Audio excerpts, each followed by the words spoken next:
সুপ্রিয় দর্শক আসসালামু আলাইকুম, কেমন আছেন আপনারা? নিশ্চয়ই ভালো আছেন। আজকের ভিডিওতে আপনাদের সবাইকে স্বাগত জানাচ্ছি। আজকে আমি আপনাদের সাথে শেয়ার করব কি করলে দ্রুত ডেলিভারি হবে সে ব্যাপারটা নিয়ে। তাহলে চলুন মূল ভিডিওতে যাওয়া যাক। বাই দ্য ওয়ে, মূল ভিডিওতে যাওয়ার আগে একটা কথা বলি, আমি আমার চ্যানেলে pregnancy related, specially normal delivery related অনেক ইম্পর্টেন্ট তথ্য ভিডিও আকারে শেয়ার করে থাকি। এই তথ্যগুলো আমার পার্সোনাল এক্সপেরিয়েন্স ও আমার ডক্টরের সাজেশন থেকে নেওয়া। তাই আমার চ্যানেলটিকে যদি একবার আপনারা ভিজিট করেন তাহলে আপনারা আপনাদের প্রশ্নাতীত মনের অনেক প্রশ্নের উত্তর পেয়ে যেতে পারেন। আমন্ত্রণ জানাবো আমার চ্যানেলটিকে একবার ভিজিট করে দেখার। এবারে চলুন মূল আলোচনায় যাওয়া যাক। আমি শুরুতেই বলেছি আজকে আলোচনা করব কি করলে দ্রুত ডেলিভারি হবে।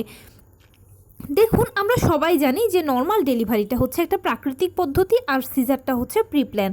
সিজারের ব্যাপারে ডাক্তার আপনাকে আগে থেকেই বলে দেবে কখন, কোন সময়, কোন মুহূর্তে সিজার করাতে হবে, সে মতে আপনি করাতে পারবেন।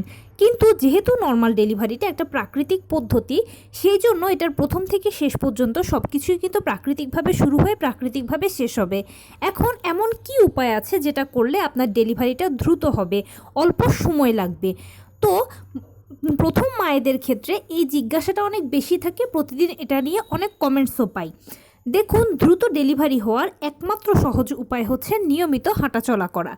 আপনি যদি নিয়মিত হাঁটাচলা করেন, বিশেষ করে সকালবেলা ঘুম থেকে উঠে 30 মিনিট হাঁটাচলা করবেন, কিছুক্ষণ বাটারফ্লাই স্টাইলে, এরপরে বসে থাকবেন। রাতের বেলা ঘুমোতে যাওয়ার আগে 30 মিনিট হাঁটাচলা করবেন, কিছুক্ষণ বাটারফ্লাই স্টাইলে বসে থাকবেন। দুপুরবেলা যদি সম্ভব হয় খাবার পরে 30 মিনিট হাঁটাচলা করবেন, কিছুক্ষণ বাটারফ্লাই স্টাইলে বসে থাকবেন। আপনি যেরকমই হন না কেন, গৃহিণী কিংবা চাকরিজীবী, সারাদিনে যত রকমের কাজকর্ম করবেন না কেন, সব কিছুর মাঝে যদি টুকটাক কায়িক শ্রম করতে পারেন, আপনার বডিটা মোটামুটি যদি একটা এক্সারসাইজের উপর দিয়ে যায়, তাহলে ইনশাল্লাহ আপনার ডেলিভারিটা খুব দ্রুত হবে। এমনকি সময় মতো আপনার জরায়ু মুখও খুলবে। আর যখন একবার জরায়ু মুখ খুলে যায় তখন কিন্তু কনফার্ম আপনার নর্মাল ডেলিভারি হবে। আপনার জরায়ুর মুখ খুলেছে সেটা বোঝার সবচেয়ে সহজ উপায় হচ্ছে, দেখবেন যে আপনার থকথকে থোকা থোকা আঠালো মিল্কি উজ্জ্বল সাদা বর্ণের স্রাব যাবে। অনেকের এই স্রাবটা একদম সাদা বর্ণের যায়, অনেকের আবার এই স্রাবটা রক্ত মিশ্রিত যায়। তবে সেই রক্তের রং কখনোই লাল হবে না, সেটা বাদামি কিংবা হালকা গোলাপি কালারের হবে, একদম পিরিয়ডের প্রথম দিনের মতো। আর আপনার ফিলিংসটাও হবে যে আপনার পিরিয়ড শুরু হয়ে গেছে। অনেকের মনে এখন প্রশ্ন আসতে পারে, আমার তো স্রাব যায়। দেখুন, প্রেগন্যান্সি পিরিয়ডে প্রথম থেকে শেষ পর্যন্ত সবারই কম বেশি স্রাব যায়, কিন্তু আমি যেই উজ্জ্বল থকথকে জেলির মতো আঠালো স্রাবটার কথা বললাম, এটা কেবলমাত্র নর্মাল ডেলিভারি স্রাব। আর জরায়ু মুখ যখন খোলে তখনই কিন্তু এই স্রাবটা যায়, তার আগে যায় না। এরপরে ধীরে ধীরে আপনার পানি ভাঙতে শুরু করবে, এরপরে আস্তে আস্তে পেইন আসবে। পেইনটা যখন আসবে তখন প্রথমে হালকা, এরপরে মাঝারি, এরপরে ভারী আসবে। কখনোই এক নাগাড়ে পেইন হবে না। কারো কারো ক্ষেত্রে 10 মিনিট পরপর, কারো 15 মিনিট পরপর, কারো আধা ঘন্টা পরপর পেইনটা হয়। এরপরে একটা পর্যায়ে পেইন যখন বাড়বে তখন জরায়ুর কন্ট্রাকশন শুরু হবে, মানে জরায়ু সংকোচন প্রসারণ শুরু হবে। বাচ্চা ভেতর থেকে চাপ দেবে, পাল্লা দিয়ে ডাক্তারও আপনাকে চাপ দিতে বলবে, উভয়ের মিলিত চাপেই নর্মাল ডেলিভারিটা কমপ্লিট হবে। এখন এখানে কিছু টিপস ও ট্রিক্স আপনি অ্যাপ্লাই করবেন, তাহলে ডেলিভারিটা আরও সহজ হয়ে যাবে।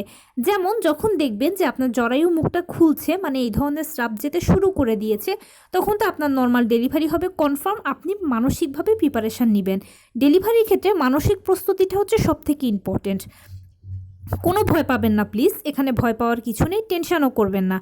প্রতিটা প্রসেসই হচ্ছে নর্মালি হবে এবং প্রাকৃতিকভাবে হবে, এবং প্রতিটা ধাপই আপনি সহ্য করার মতো। তাই শুধুমাত্র আপনি দেখবেনই, ব্যাপারটাকে ফিল করবেন, অনুভব করবেন, এখানে তেমন কোনো কষ্টের কিছু হবে না। এখানে যে টিপসটা আপনি ফলো করবেন সেটা হচ্ছে, যখন আপনার পেইনটা এসে যাবে তখন সে পর্যায়ে আপনি পেইনটাকে নিচের দিকে রিলিজ করবেন। মানে পেইনটা যখনই আপনার বাড়বে, প্রথমে অল্প পেইন এবং এরপরে মাঝারি পেইন, দুটো পেইন আপনি খুব একটা ফিল করবেন না বা অতটা আপনার সমস্যা হবে না। কিন্তু যখন দেখছেন যে পেইনটা আস্তে আস্তে বাড়ছে, ওই সময় আপনি যেটা করবেন, পেইনটাকে নিচের দিকে রিলিজ করবেন। মানে নিঃশ্বাস আমরা টেনে নিই আর যেভাবে ছাড়ি, নিঃশ্বাস ছাড়ার মতো পেইনটাও নিচের দিকে ছাড়বেন। এতে কি হবে, জরায়ুর কন্ট্রাকশনটা দ্রুত আসবে। আর যত দ্রুত জরায়ুর কন্ট্রাকশন আসবে বাচ্চা তত দ্রুত ভেতর থেকে চাপ দেবে। বাচ্চা যখন চাপ দেবে তখন ডাক্তার আপনাকে চাপ দিতে বলবে, ঠিক ওই সময় আপনি চাপ দিবেন। ডাক্তার না বলার আগে কখনোই চাপ দেবেন না।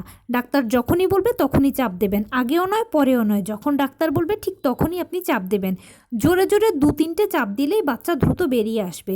চাপ দেওয়ার সময় অবশ্যই মাথার নিচে একটা বালিশ দিয়ে রাখার চেষ্টা করবেন। বালিশ যদি অ্যারেঞ্জ করতে না পারেন, একটা কাপড়কে পুটুলি করে রাখবেন বা মাথার নিচে কিছু একটা দেবেন। এতে খুব ভালো আপনি জোর পাবেন চাপ দিতে। সেই সাথে দুটো হাতকে কোনো কিছুর সাথে মুঠি করে ধরে রাখবেন, তাহলে দেখবেন যে আরও ভালো জোর পাবেন চাপ দেওয়ার ক্ষেত্রে। জোরে জোরে 2-3টে চাপ দিলে ইনশাল্লাহ দেখবেন আপনার বাচ্চা দ্রুত বেরিয়ে চলে আসছে। পেইনের ক্ষেত্রে আরেকটা কথা বলি, যখন পেইনটা শুরু হবে তখন একটু গরম গরম কিছু খাওয়ার চেষ্টা করবেন।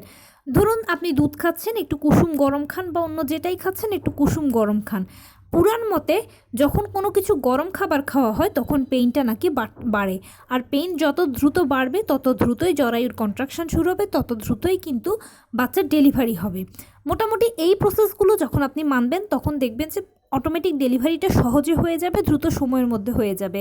আর অবশ্যই প্রথম থেকে শেষ পর্যন্ত প্লিজ খাবারের ব্যাপারে কেয়ারফুল থাকবেন।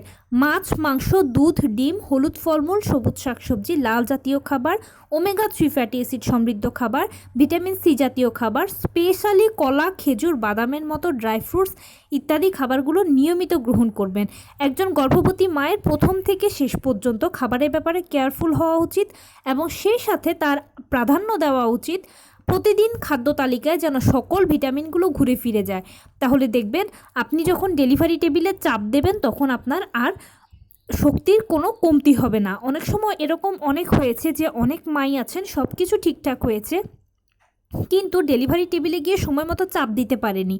এমনিতে মনে হয় যে না আমি পারবো, আমি শক্তপোক্ত আছি, কিন্তু সে সময় যে প্রেশারটা দিতে হয় বা যে চাপটা দিতে হয় অনেক মা সেটা কিন্তু পারেন না।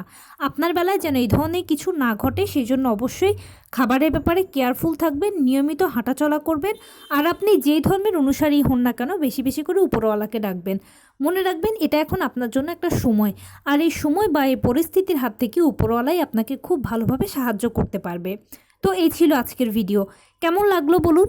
যদি ভালো লেগে থাকে ও হেল্পফুল হয়ে থাকে তাহলে প্লিজ লাইক, কমেন্ট, শেয়ার করতে একদম ভুলবেন না। আর সেই সাথে আমার চ্যানেলটিকে সাবস্ক্রাইব করার বিনীত অনুরোধ রইল। পাশে থাকা বেল আইকনটি ক্লিক করে দেবেন যেন আমি ভিডিও আপলোড করার সাথে সাথে আপনারা নোটিফিকেশান পেয়ে যান। যদি কোনো প্রশ্ন থাকে কমেন্টসে জানাবেন, আমি রিপ্লাই দেব। প্লাস যদি কোনো পরামর্শ থাকে যে কোন বিষয়ের উপরে ভিডিও বানালে আপনারা উপকৃত হবেন সেটাও জানাবেন। আমি আপনাদের পছন্দের সর্বোচ্চ প্রায়োরিটি দেব। ভালো থাকবেন, সুস্থ থাকবেন। আসসালামু আলাইকুম।